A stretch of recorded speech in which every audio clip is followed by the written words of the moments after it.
सुप्रभात बच्चों, मैं आपकी सामाजिक अध्ययन की अध्यापिका और आज हम भूगोल का चौथा पाठ शुरू करने जा रहे हैं जिसका शीर्षक है हमारा वायुमंडल। तो चलिए शुरू करते हैं। अध्याय 4 हमारा वायुमंडल। पाठ का परिचय देखिए। हम किन किन बिंदुओं को अच्छे से देखेंगे। वायुमंडल का संगठन देखेंगे, वायुमंडल की परतें कितनी होती हैं, वायुमंडलीय दाब और तापमान क्या होता है, वायु प्रदूषण किसे कहते हैं, धुआं, धूल कण और जीवाणु, इन सभी के बारे में अच्छे से हम इस पाठ में चर्चा करेंगे। चलिए शुरू करते हैं बच्चों। वायुमंडल का संगठन। देखो, हम पृथ्वी के ठोस धरातल पर रहते हैं, यानी स्थल पर रहते हैं। हमारे पृथ्वी पर जल और स्थल दोनों है। जल अधिक है, स्थल जल के मुकाबले कम है। तो हम क्या है, जल के पृथ्वी के स्थलीय भाग पर रहते हैं। अब उस स्थलीय भाग को, पृथ्वी को वायु ने चारों ओर से घेरा हुआ है, जिसे वायु का आवरण कहते हैं। ठीक है, इसे ही वायुमंडल कहते हैं। वायुमंडल का लगभग 100 किलोमीटर ऊंचा एक आवरण जो सूर्य के हानिकारक प्रभावों से पृथ्वी की रक्षा करता है। कौन सा आवरण है? ओजोन गैस, ओजोन मंडल, जो सूर्य की पराबैंगनी किरणों से हमारी पृथ्वी की, हमारी रक्षा करता है। ठीक है, वायु क्या है? अनेक गैसों का मिश्रण है। वायुमंडल की जो प्रमुख गैस है, नाइट्रोजन, ऑक्सीजन 21 और 78% में पाई जाती है। नाइट्रोजन 78 है और ऑक्सीजन 21% हमारे वायुमंडल में पाई जाती है। ठीक है, इसके अलावा ऑर्गन 0.93%, कार्बन डाइऑक्साइड 0.04% पाई जाती है। इसके अलावा ऑर्गन, कार्बन डाइऑक्साइड और भी अन्य गैसें पाई जाती है, बहुत ही कम मात्रा में। ठीक है, लेकिन इनकी कम मात्रा भी क्या होती है? हमारे लिए हानिकारक होती है। बाकी अधिक मात्रा में ऑक्सीजन और नाइट्रोजन हमारी पृथ्वी पर पाए जाते हैं। ठीक है, वायुमंडल में कुछ मात्रा में धूल और जलवाष्प भी उपस्थित होता है। जलवाष्प यानी आर्द्रता, जलवाष्प यानी नमी, वायु में नमी भी पाई जाती है और धूल के कण भी होते हैं साथ साथ। ठीक, नाइट्रोजन वायु में सर्वाधिक पाई जाने वाली गैस।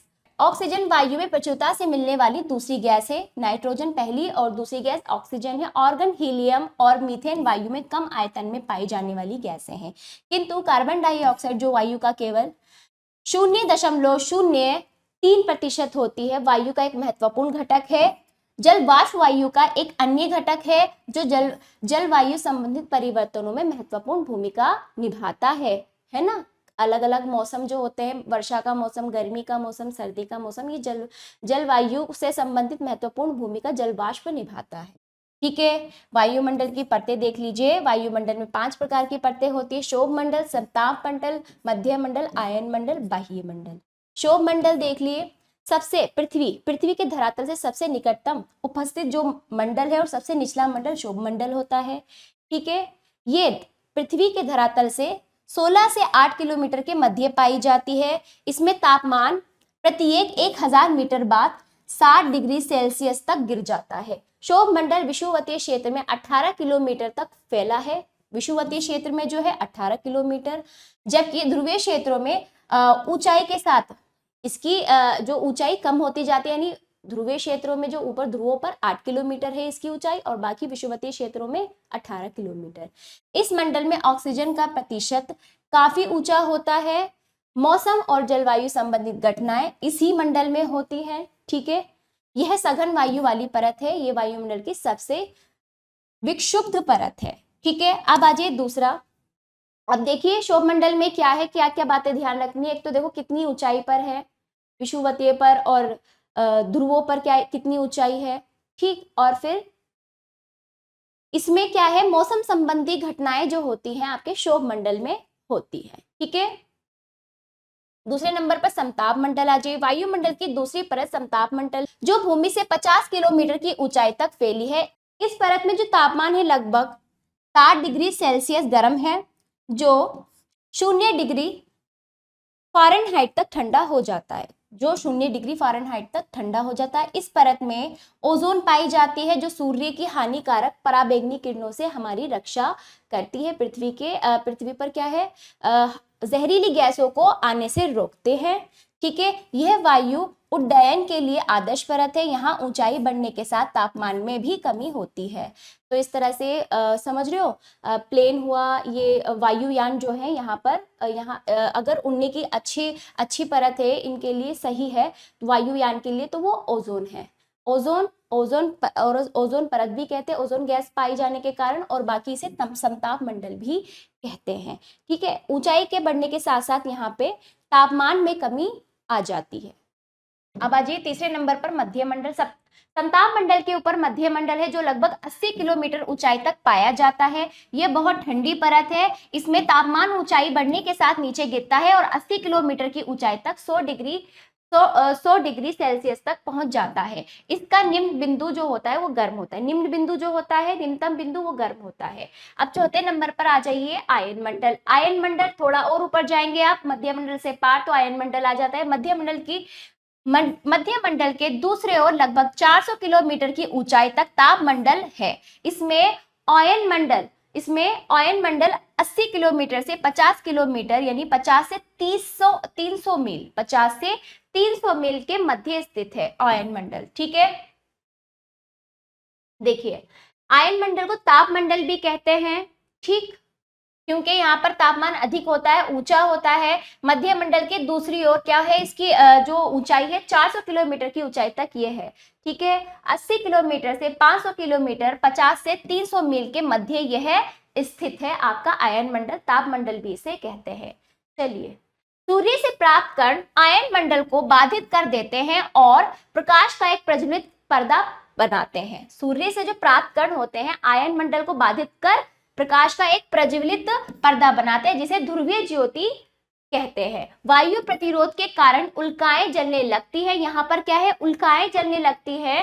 पृथ्वी के कृत्रिम उपग्रह कक्ष इसी परत में होते हैं। छोटी, मध्यम और लंबी रेडियो तरंगें आयन मंडल से ही पृथ्वी पर वापस भेजी जाती है। इसके निचले भाग में गैसों के कम विद्युत आवेशित तरंगों वाले होते हैं जिन्हें आयन कहते हैं। इन आयनों की उपस्थिति के कारण ही इस परत को आयन मंडल के नाम से जाना जाता है। ठीक है, आयन मंडल की विशेषताएं आपने देख ली है बच्चों। यहाँ पर रेडियो तरंगे होती हैं, जो रेडियो तरंगे जो डाटा होता है, जो हम इंटरनेट सुविधा जो हमें प्राप्त होती है, यहीं से मतलब रेडियो तरंगों के द्वारा हमें जानकारी सूचनाएं प्राप्त होती हैं। तो यहाँ पर रेडियो तरंगे होती हैं आयन मंडल में। ठीक, अब पांचवें नंबर पर बाह्य मंडल देखिए। बाह्य मंडल वायुमंडल की सबसे ऊपरी परत है, 400 किलोमीटर की ऊंचाई तक पाई जाती है। यह पृथ्वी से लगभग 900 किलोमीटर ऊंची वायुमंडल की सबसे ऊंची, पृथ्वी से इसकी ऊंचाई कितनी है, 900 किलोमीटर, सबसे ऊंची वायुमंडलीय परत है। ठीक है, उच्च आवृत्ति की रेडियो तरंगे इस परत से होकर अंतरिक्ष में जाती है। यहाँ वायु बहुत विरल होती है और अंतरिक्ष में गैसों के अणु निरंतर रास्ता बनाने में असमर्थ रहते हैं। ठीक है, आयन मंडल में जो है रेडियो तरंगे पृथ्वी पर वापस भेजी जाती है। और अब देखिए, उच्च आवृत्ति की रेडियो तरंगे इस परत से होकर अंतरिक्ष में जाती हैं। ठीक है, इन दोनों बातों का आप ध्यान रखिएगा, बाह्य में अंतरिक्ष में जाती हैं। वायुमंडलीय दाब और तापमान। वायुमंडल पृथ्वी पर काफी दबाव डालता है किंतु हम इसे अनुभव नहीं करते। ठीक है, क्योंकि हमारे शरीर के अंदर एक समान दाब बाहर की ओर धकेलता है। पृथ्वी की गुरुत्वाकर्षण शक्ति से वायुमंडल स्थिर है, इसलिए यह पृथ्वी पर दबाव डालता है। इसे वायुमंडलीय दाब कहते हैं। तो क्या है, पृथ्वी पर क्या गुरुत्वाकर्षण शक्ति है। कोई वस्तु अगर ऊंचाई से नीचे गिराएंगे तो वो नीचे आकर गिरेगी, लेकिन वहीं अंतरिक्ष में आप जाओगे तो आपके बाल भी ऊपर उड़ने लगेगी, आप भी उड़ने लगोगे, कोई चीज एक जगह स्थिर नहीं होगी। तो वहां पे गुरुत्वाकर्षण की कमी है। हमारी पृथ्वी पर गुरुत्वाकर्षण है, तो इसलिए वायुमंडल क्या दबाव डालता है।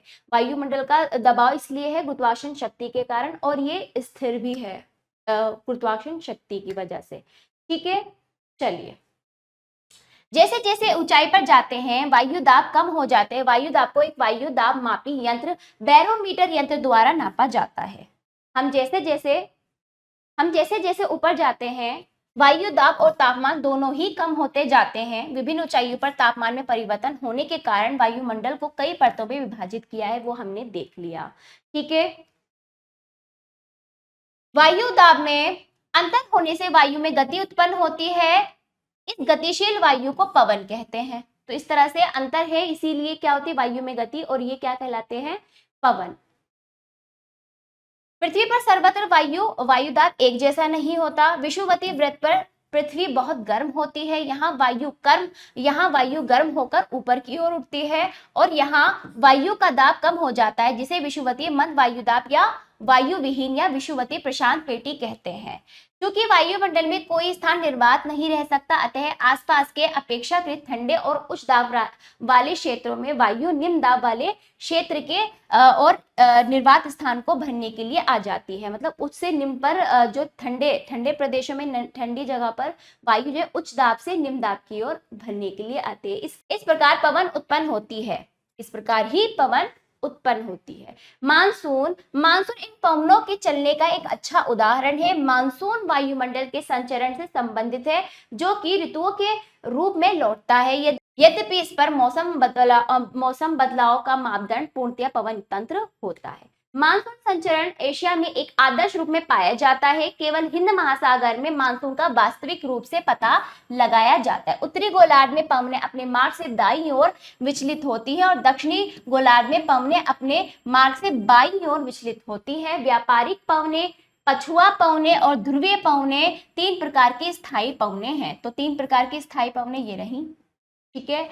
आवर्ती पवनें भारत के आंतरिक मैदानों के ऊपर की ओर गर्म हो जाने के कारण चलती है। देखो बच्चों, हमारी पृथ्वी में पवनें होती हैं, वायु दाब के कारण क्या है, पवन वायु गति करती है, इसे पवन कहते हैं, गतिशील वायु।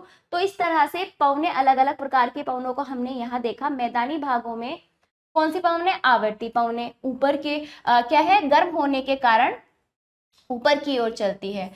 उत्तरी भारत के मैदानों में लू, पश्चिम में काल बैसाखी, कुछ अन्य स्थानीय पवनें हैं, ठीक है। एनीमोमीटर का प्रयोग बहती हुई पवन की गति मापने के लिए किया जाता है, जबकि जिस ओर पवन बहती है उस दिशा को ज्ञात करने के लिए दिक्सूचक यंत्र का प्रयोग किया जाता है। फ्रांस में राइन घाटी में आल्प पर्वत से उत्तर प्रदेश में निम्न ताप की पर्याप्त ठंडी और सूक्ष्म पवनें बहती है, जो स्थानीय फसलों को हानि पहुंचाती है। इसे मिस्ट्राल कहते हैं। यह एक अन्य स्थानीय उष्ण पवन है। यह गर्म पवन सहारा से इटली पहुंचती है। यह उस क्षेत्र की वनस्पति को नष्ट कर देती है जिसमें यह बहती है। बादल, वर्षा, बर्फ, ओस आदि वायुमंडल में उपस्थित जलवाष्प के द्वारा बनते हैं।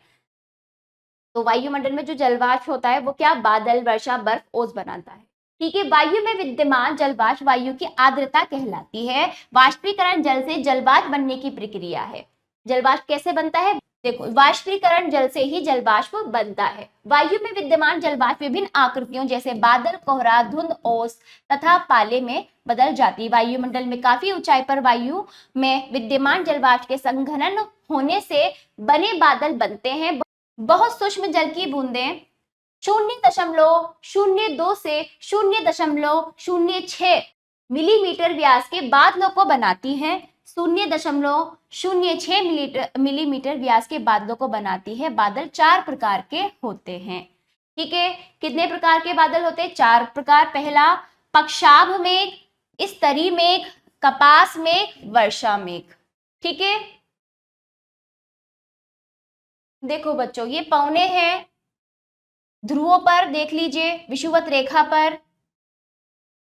रेखा पर क्या है, देखो पवने नीचे की ओर आ रही हैं, ऊंचाई पर जा रही हैं। कितनी, देखो ध्रुवीय पवने ऊपर की ओर उठ रही हैं, पछुआ पवने नीचे निम्न ओर आ रही हैं, दक्षिण पूर्व व्यापारिक पवने ऊपर की ओर उठ रही हैं, उत्तरी पूर्व व्यापारिक पवने नीचे विषुवत रेखे निम्न दाब की पेटी इस पर यहाँ पर आ रही हैं। इस तरह से देखिए, इस चित्र के अनुसार वायु तंत्र को दिखाया गया है कि किस प्रकार की वायु, किस प्रकार की पवनें कहाँ किस तरफ उठ रही हैं, किस स्थान तक। इसको अच्छे से आप समझिए, जैसे कि मैंने अभी आपको वर्णन किया उस तरह से आप चित्र को भी समझने का प्रयास करेंगे। बादल आकाश में तैरते हुए दिखाई देते हैं। जब वे अधिक भारी होने के कारण जल या हिमकण तैर नहीं पाते तो वर्षा या हिमपात के रूप में नीचे आ जाते हैं। वर्षा प्रमुखतया तीन प्रकार की होती है। देखो बादल क्या है, आकाश में तैरते, जब वो भारी हो जाते हैं तो वर्षा के रूप में वो नीचे आ जाते हैं, ठीक है। कभी कभी बर्फ भी गिरती है, बर्फबारी होती है ना, बारिश होने से भी देखो तेज आंधी तूफान के साथ बर्फ भी गिरने लगती है। और पहाड़ों पे तो बर्फ तो बहुत सुहाने तरीके से गिरती है। तो देखिए बादल का क्या है, भारी होने का कारण है। ठीक है। वर्षा 3 प्रकार की होती है, उच्चावच या पर्वतीय वर्षा, संवहनीय वर्षा, चक्रवातीय या वातागिरी वर्षा। यदि वर्षा कम हो तो जल में कमी आ जाएगी, सूखा पड़ जाएगा, और अधिक होगा तो बाढ़ आ जाएगी। तो क्या है, वर्षा का समान रूप से क्या है, उसकी आवश्यकता ना तो अधिक अच्छी है ना कम अच्छी है। ठीक है। अब देखिए वर्षा की कम अधिक मात्रा को मापी जाती है, किससे, वर्षा मापी द्वारा वर्षा की मात्रा को मापा जाता है। जब तापमान 0 डिग्री सेल्सियस भी, जब तापमान 0 डिग्री सेल्सियस से भी कम हो जाता है तो जल कण हिमकणों में बदल जाते हैं और नीचे गिरने लगते हैं, जिसे हिमवृष्टि कहते हैं। वायुमंडल की दिन प्रतिदिन की जो दशाएं, जैसे तापमान, वर्षा, आर्द्रता, मौसम आदि, ये सब क्या कहलाते हैं, मौसम कहलाते हैं। संपूर्ण भारत में मौसम के कई केंद्र हैं। ये सभी केंद्र तापमान, वर्षा, अन्य मौसम संबंधी दशाओं का विवरण रखते हैं। किसी स्थान के मौसम की औसत दशाओं को उस स्थान की जलवायु कहते हैं। तो उस स्थान की जलवायु जो मतलब औसतन जो मौसम वहां का है वो वहां की जलवायु कहलाता है। देखो वर्षा की जो प्रक्रिया है किस प्रकार से, देखिए बादल आते हैं समुद्र पर, ठीक, और वो पानी की आवश्यकता पूरी करके ऊंचाई पर उठते हैं। जब वो भारी हो जाते हैं सूर्य की किरणों के द्वारा, क्या होता है, जब पानी लेकर जब वो ऊपर जाते हैं सूर्य की किरणों के द्वारा, फिर वो क्या हो जाते हैं, इस तरह से बादल आकाश में फैल जाते हैं, फिर बारिश करने लगते हैं। ये प्रक्रिया है वर्षा होने की। अब आ जाइए वायु प्रदूषण। प्रदूषण से तात्पर्य प्राकृतिक घटकों में अवांछित यानी ऐसे तत्व जो पर्यावरण को क्या कर रहे हैं, असंतुलन, मतलब पर्यावरण में असंतुलन पैदा कर रहे हैं। अवांछित तत्व यानी ऐसे तत्व जिससे क्या हानि हो रहा है पर्यावरण को। तो प्रदूषण से तात्पर्य प्राकृतिक घटकों में अवांछित तत्वों का मिल जाना। आज यह गंभीर समस्या है, यह हमारे जीवन के लिए खतरा उत्पन्न करती है। वायु में मिल जाने वाले अवांछित तत्व वायु प्रदूषक कहलाते हैं। 2 प्रकार की गैसें, अब देखिए ये ठोस और गैसें 2 प्रकार के होते हैं। ठोस गैस, प्रदूषित वायु जहरीली होती है और सभी जीवधारियों के लिए अनेक समस्याओं का कारण बनती है। निम्नलिखित वस्तुएं वायु प्रदूषण का कारण है। नंबर 1, घरों, कारखानों और वाहनों से निकलने वाला धुआं, धूल के कण और जीवाणु। तीसरे नंबर पर देखिए धूम कोहरा।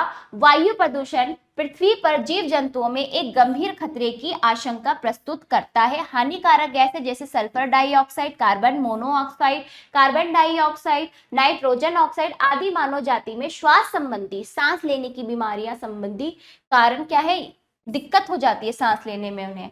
हम सभी को वायु प्रदूषण रोकना चाहिए अथवा इसे कम करने का प्रयास भी अवश्य करना चाहिए। तथ्य ज्ञान देखिए, फैक्ट्रियों और वाहनों से निकलने वाला धुआं वायु को प्रदूषित कर रहा है तेजी से। ये देखिए बड़ी बड़ी फैक्ट्रियों से निकलने वाला धुआं और वाहनों से निकलने वाला धुआं, ठीक है। इस धुएं में क्या होते हैं, विषैली गैसें अम्लीय जो होते हैं बदलकर बादलों में मिल जाते हैं। जो विषैली गैसें अम्ल में, किसमें, अम्ल में बदलकर बादलों में मिल जाती हैं। फिर क्या करते हैं बादल, अम्लीय वर्षा करते हैं। ठीक है। जो अम्लीय वर्षा क्या होती है, जंतु तथा पेड़ पौधों को गंभीर हानि पहुंचाती है। तो इस तरह से कारखानों से निकलने वाला धुआं, वाहनों से भी निकलने वाला धुआं बादलों में मिलकर अम्लीय वर्षा करते हैं, जिससे कि हमारा पर्यावरण क्या है, हमारे पर्यावरण को बहुत हानिकारक हानि हो रही है। हमारे पर्यावरण को बहुत हानि हो रही है। अब देखिए उपाय, देखिए वायु प्रदूषण को कम करने के उपाय। हमें भोजन पकाने में लकड़ी के स्थान पर तरल पेट्रोलियम गैस एलपीजी का प्रयोग करना चाहिए। हमें बड़ी संख्या में वृक्ष लगाने चाहिए। कारखानों में धुएं रहित विद्युत तथा प्रदूषण रोधी उपकरणों का प्रयोग करना चाहिए। सभी कारखानों में छन्नी वाली चिमनियों का प्रयोग करना चाहिए ताकि हानिकारक गैसें वायु में मिश्रित ना हो, है ना। छन्नी का प्रयोग करें कारखानों में, जहां से धुआं निकलता है तो हानिकारक गैसें क्या है, वायु में नहीं मिलेंगी। धूम्रपान पूरी तरह से वर्जित होना चाहिए। प्रदूषण को रोकने के लिए समय समय पर वाहनों की जांच करानी चाहिए। हमें वाहनों में सीएनजी गैस का प्रयोग करना चाहिए, क्योंकि सीएनजी गैस धुआं नहीं छोड़ती। पशुओं के गोबर से बनी बायोगैस एक सस्ता और उत्तम ईंधन है। हम हम भोजन पकाने में सौर ऊर्जा का भी प्रयोग कर सकते हैं। तो प्राकृतिक चीजें जो हमें इतनी ज्यादा मिली है, हमें उनका प्रयोग करना चाहिए, न कि प्राकृतिक चीजों को बर्बाद करना चाहिए। ठीक है, तो इस तरह से आप समझदारी से काम लेंगे तो काफी सुधार होगा, वायु प्रदूषण को रोका जा सकता है। पाठ समाप्त हो गया है बच्चों। शब्दावली देख लीजिए, व्यापारिक पमने देखिए शब्दावली, इन सभी का अर्थ देखिए। व्यापारिक पवने क्या होती है? विषुवतीय वृत्त की ओर बहने वाली पवने व्यापारिक पवने होती है। आर्द्रता, किसी समय बिंदु पर वायु में विद्यमान जलवाष्प की मात्रा आर्द्रता कहलाती है। पवन, वायु दाब में अंतर होने के कारण वायु में उत्पन्न गति क्या कहते हैं? पवन कहते हैं। ठीक है, तो इस तरह से हमने देखा, हमने परतें देखी बच्चों। ये देखिए हमारी पृथ्वी का उच्च दाब देखिए, पर्वत है, यहाँ पर सूर्य की किरणें आ रही है, निम्न ताप ये रहा। ठीक, क्षोभ मंडल, फिर इससे ऊपर मध्य स्तर में देखिए समताप मंडल, यहाँ पर समताप मंडल आ जाता है। ठीक है, फिर और ऊंचाई पे जाएंगे आप, ओजोन मंडल। फिर इस तरह से एक दूसरे के ऊपर ये परतें ऊंचाई के साथ साथ एक के बाद एक होती है। ठीक है, चलिए, यह है वायुदाबी यंत्र। और वायु तंत्र यानी कौन सी पवनें किस स्थान पर बहती हैं? देखिए व्यापारिक पवनें अभी हमने देखा था, कहाँ पर बहती? विषुवतीय रेखा निम्नदाब वायुदाब पेटी पर बहती है। ठीक है, तो इस तरह से हमने इस पाठ में अच्छे से जाना, प्रदूषण भी हमने देख लिया। चलिए सारांश देख लिए पृथ्वी की। पृथ्वी गैसों की परत से घिरा है जिसे वायुमंडल कहते हैं। वायुमंडल की विभिन्न परतें क्षोभ मंडल, समताप मंडल, मध्य मंडल तथा बाह्य मंडल है। हम पृथ्वी के वायुमंडल की सबसे निचली परत क्षोभ मंडल में रहते हैं। वायुदाब के अंतर होने के कारण वायु में गति उत्पन्न होती है और गतिशील वायु को पवन कहते हैं। अभ्यास कार्य पाठ समाप्त हुआ। पहला देखिए, सही विकल्प पर सही का चिन्ह लगाइए। का देखिए, रेन गेज से नापी जाती है वर्षा। बैरोमीटर से मापा जाता है वायु दाब। वायु में कार्बन डाइऑक्साइड कितनी है? 0.03%। वायु गर्म होकर ऊपर उठती है। ठीक है, आज ये दूसरा अभ्यास, रिक्त स्थानों की पूर्ति कीजिए। का देखिए, डैश साधारण रूप से गतिशील वायु है, पवन। अगला, वायु में मिल जाने वाले अवांछित तत्वों को वायु प्रदूषक कहते हैं।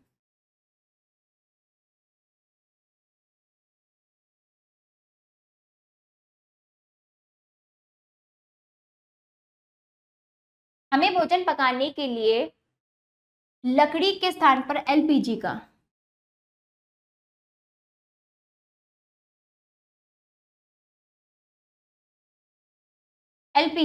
प्रयोग करना चाहिए।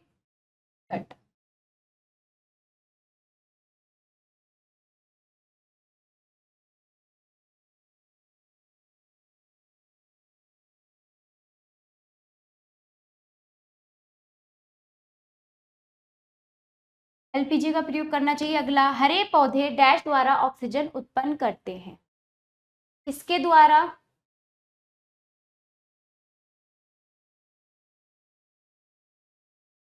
प्रकाश संश्लेषण द्वारा।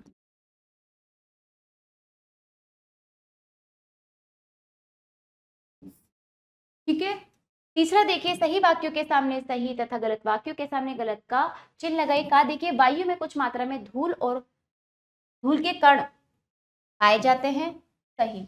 अगला देखिए, अम्लीय वर्षा जंतुओं तथा पेड़ पौधों के लाभ पहुंचाती है, गलत। ठीक है, बादल 6 प्रकार के होते हैं, गलत, हमने 4 प्रकार के पढ़े।